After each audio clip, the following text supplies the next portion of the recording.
Joseph alla informer Pharaon en disant, « Mon père et mes frères, avec leurs troupeaux et leurs bétail et tous leurs biens, sont venus du pays de Canaan, ils sont maintenant dans le pays de Goshen. » Il prit 5 hommes parmi ses frères et les présenta à Pharaon. Pharaon dit à ses frères, « Quel est votre métier ?» Ils répondirent à Pharaon, « Tes serviteurs sont bergers de troupeaux, nous comme nos pères. » Puis ils dirent à Pharaon, « Nous sommes venus séjourner comme étrangers dans le pays car il n'y a plus de pâturage pour les troupeaux de tes serviteurs, en effet, la famine est grave dans le pays de Canaan. Permets donc à tes serviteurs d'habiter dans le pays de Goshen. » Alors Pharaon dit à Joseph, « Ton père et tes frères sont donc venus vers toi. Le pays d'Égypte est à ta disposition, fais habiter ton père et tes frères dans la meilleure partie du pays. Qu'ils s'établissent dans le pays de Goshen. Et si tu sais qu'il y a parmi eux des hommes capables, établis-les comme responsables de mes troupeaux. » Puis Joseph introduisit Jacob, son père, et le présenta à Pharaon, et Jacob bénit Pharaon. Pharaon demanda à Jacob, « Quel âge as-tu » Jacob répondit à Pharaon, « Les années de ma vie errante sont au nombre de 130 ans.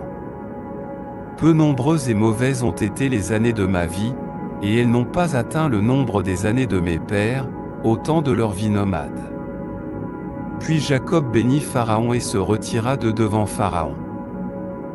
Joseph établit son père et ses frères, et leur donna une propriété dans le pays d'Égypte, dans la meilleure partie du pays, dans le territoire de Ramsès, comme Pharaon l'avait ordonné. Joseph fournit du pain à son père, à ses frères et à toute la famille de son père, selon le nombre des enfants.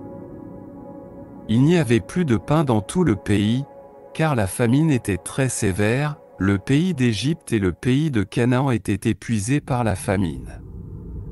Joseph recueillit tout l'argent qui se trouvait dans le pays d'Égypte et dans le pays de Canaan, en échange du blé qu'on achetait, et Joseph fit entrer cet argent dans la maison de Pharaon. Quand l'argent du pays d'Égypte et du pays de Canaan fut épuisé, tous les Égyptiens vinrent à Joseph et dirent, « Donne-nous du pain. Pourquoi devrions-nous mourir sous tes yeux? Car l'argent est épuisé. » Joseph répondit, « Cédez-moi votre bétail, et je vous donnerai du pain en échange de votre bétail, si l'argent est épuisé. » Alors ils amenèrent leur bétail à Joseph, et Joseph leur donna du pain en échange des chevaux, des moutons, des béhufs et des ânes. Il les nourrit ainsi de pain cette année-là en échange de tout leur bétail. Lorsque cette année fut écoulée, ils revinrent vers lui l'année suivante et lui dirent, « Nous ne cacherons pas à mon Seigneur que l'argent est épuisé et que le bétail appartient à mon Seigneur, il ne reste à la disposition de mon Seigneur que nos corps et nos terres. Pourquoi devrions-nous périr sous tes yeux, nous et notre terre? Achète-nous, nous et notre terre, contre du pain, et nous deviendrons, avec notre terre, serviteurs de Pharaon, donne-nous de quoi semer, afin que nous vivions et ne mourions pas, et que la terre ne devienne pas un désert. » Joseph acquit alors pour Pharaon toutes les terres de l'Égypte, car les Égyptiens vendirent chacun leur champ, tant la famine les pressait. Ainsi la terre devint propriété de Pharaon. Quant au peuple, il le fit passer dans les villes, d'un bout à l'autre des frontières de l'Égypte. Seulement, il n'acheta pas les terres des prêtres, car les prêtres recevaient de Pharaon une portion fixe, et ils vivaient de la portion que Pharaon leur assignait, c'est pourquoi ils ne vendirent pas leurs terres. Joseph dit au peuple, « Voici, je vous ai acquis aujourd'hui pour Pharaon, vous et vos terres. Voici de la semence pour vous, ensemencez la terre. À la récolte, vous donnerez un 5e à Pharaon, et les 4 autres parties seront à vous, pour ensemencer les champs, pour votre nourriture et celle des gens de vos maisons, et pour la nourriture de vos enfants. » Ils répondirent, « Tu nous as sauvé la vie. Que nous trouvions seulement grâce aux yeux de mon Seigneur, et nous serons serviteurs de Pharaon. » Joseph fit de cela une loi, qui subsiste jusqu'à ce jour, selon laquelle un cinquième du revenu des terres d'Égypte appartient à Pharaon. Seules les terres des prêtres ne devinrent pas propriété de Pharaon.